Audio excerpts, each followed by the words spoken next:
Hi, Assalamualaikum. Ahmad here.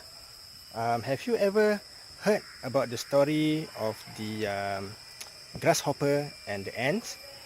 When the grasshopper was very lazy to prepare for winter, and the ants were so hardworking to prepare for winter, and the grasshopper was boasting that he'd be fine, he doesn't have to work, but the ants were just being diligent to prepare for the winter. Right, so here I am. I didn't expect to see in real life this story. Well, there's no grasshopper now, but I'm going to show you what the ants are doing. Okay. Anyway, just for information, I'm right now in Gunung Ledang. It's a tropical rainforest, tropical mountain, where the weather here is basically hot and wet. Okay. However, because we are now in November, where we are in the monsoon season, so rain is often. Okay, it rains often and really pours.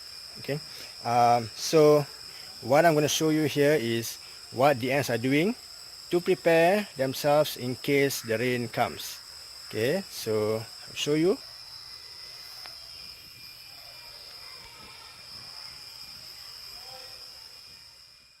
The sun is right above our head now. It's about going to be noon soon.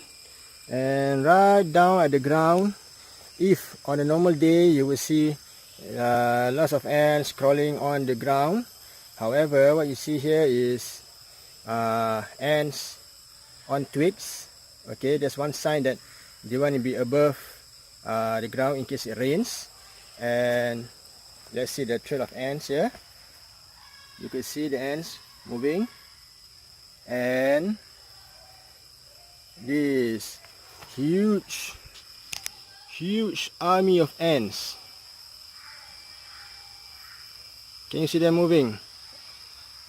Not only moving, but it seems to be running up this huge tree. Okay, just to escape the ground in case it rains later.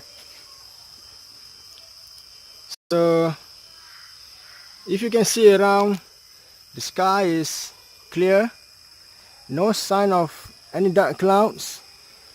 Alright, and it's noon. Probably if I'm the ants, I would wait until the evening to start going back home and keeping things at home. But here at noon, the ants are again not moving slowly but rushing back up to their home, bringing food back. So the real story of the ants preparing themselves. So kids, what you read in those storybooks are sometimes, or in fact most of the time, real. And you may want to note that they are mostly inspired, okay, a lot by what we see in the outdoors. Okay, for myself, I wouldn't have realized the link between that story and what I see over here. Okay, but it took me some time to just sit down and see the ants, and it just struck me that, hey, that this is a real example of that grasshopper and the ant story. Okay, see you out there.